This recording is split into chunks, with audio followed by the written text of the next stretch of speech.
The controversial book, The Da Vinci Code, is poised for worldwide release as a movie this week. There's already been a strong Asian backlash against the fictional thriller, which centers on the contention that Jesus had a child with Mary Magdalene, and the Roman Catholic Church hushed it up.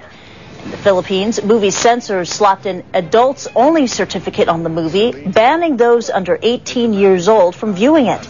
In Thailand, Christians are urging government censors to cut the final 15 minutes of the film. In India, Christians staged peaceful protests calling for a ban on the film. And in South Korea, a court rejected a bid to block the movie by the Christian Council of Korea. Well, much of the controversy surrounding the Da Vinci Code centers on the group Opus Dei. Now, the book and the movie portray Opus Dei as murderous and power-hungry. The group itself, though, wants to tell its side of the story, so it has opened up its inner sanctum in Rome to ITV's James Mates. To protect a secret so powerful that if revealed, it would devastate the very foundations of mankind. A secret protected at any price by a Catholic group called Opus Dei. The film is fiction, but they are real, operating from a headquarters near to the Vatican. The Da Vinci Code tells us that Opus Dei is a sinister, highly secretive organization. Well, we've managed to get into what is truly its inner sanctum, the church inside its headquarters in Rome, in which stands the tomb of its founder. The story of how we got in here is frankly rather disappointing. We simply telephoned and they said, come over. This can't surely be the same Opus Dei whose albino monk Silas thinks nothing of kidnap and murder. There's no such thing as an Opus Dei monk. Father John Walk runs a website debunking the Da Vinci Code version of Opus Dei as a sect like the Moonies that brainwashes the young. Opus Dei is rather easy to leave. It's somewhat difficult to join Opus Dei. Frequently you have to ask many times. Veteran Vatican watchers, though, can see where they got the reputation. Are they a Freemasonry within the church? They behaved like for many decades. Now, especially with the Da Vinci Code story, they have adopted a new strategy of transparency. But do they, like the monk Silas, perform self-flagellation? Scenes like this are not completely untrue, just a gross exaggeration.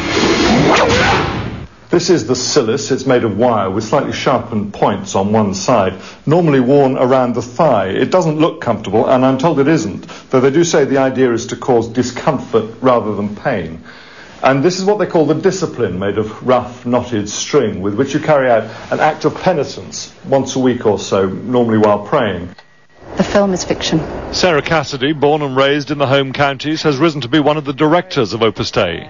The cilice is it's made of wire, which you attach to your leg, and it pricks your leg, and that reminds you that that Christ died for you. That I wouldn't even call it pain, to be perfectly honest. That. Do you wear one? Yes, I do. And does it draw blood? No, it doesn't. Not at all. With posters for the Da Vinci Code even at the doors of the Vatican, Opus Dei have a battle on their hands to defend their reputation.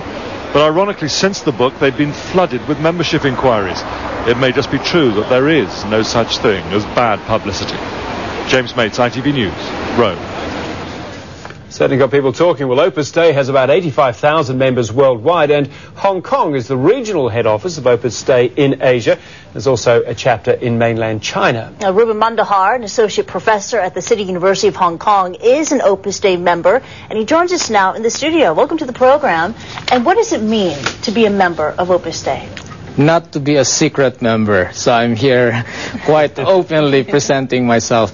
Well, the main message of Opus Dei is to sanctify yourself, to make yourself holy in wherever you are. You don't have to become a priest, you don't have to become a nun. So this somehow turned the old concept of if you want to be holy, you have to leave the world and go to the mountains or detach yourself from the world. So it turned that on its head, meaning that whatever you're doing, provided it's an honest venture, you can actually enter heaven once you're done with this life. So that's the main message. So it's about being essentially mindful about your religious role, your personal Christian role. In the same way some Buddhists say you've got to be mindful in every moment about what you do. Exactly, 100%, not just 10%, not just Christian on Sunday, but you have to be a Christian living your commitment to Christianity all throughout your day. Now, you brought in for us here, I just have to cut to the chase here. Flagellation. It's obviously features in this book and in this film. Corporal mortification. Yeah. By the way, before I go to this point, the Hong Kong headquarters does not cover the whole Asia. It only covers some parts of Asia. Right. The Philippines has a larger constituency.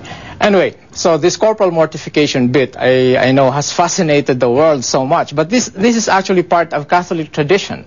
This is very, very much part of how it is to sacrifice yourself, uniting yourself to Christ. So the idea that all that you're doing can be united to Christ. Now, any corporal mortification cannot be of any value if it's taken away from the ordinary trials of the day. So this is like on top. So it's like what we call in Catholic language the spirit of penance. So spirit of penance meaning you have to keep up with all the trials that God sends you.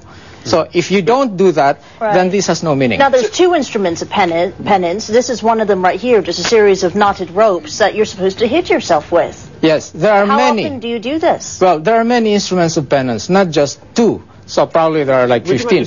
Okay, this is what we call, one of the instruments called in the Catholic language is called disciplines. In ordinary English, it's called a whip. You can use it as a horse whip. So in the book, it says that this produces blood, the trailer that we've seen. But you probably have to hit yourself 5 hours continuously to produce any hint of blood. Whack here. Go on. Right. Is that how hard you hit it? Yeah, that's how you do it. And here, does it hurt?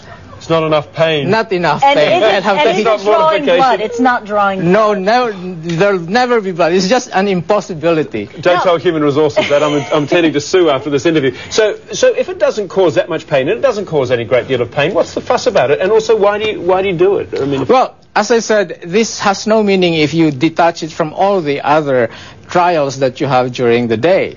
So the same thing with the Silis. It's just to make you uncomfortable, and that somehow reminds you that, okay, anything that does not conform to pleasurable life can be connected with what we call mortification, to die to oneself so that you can be part of Christ. One very quick question. Do you agree with moves to ban the Da Vinci Code? No.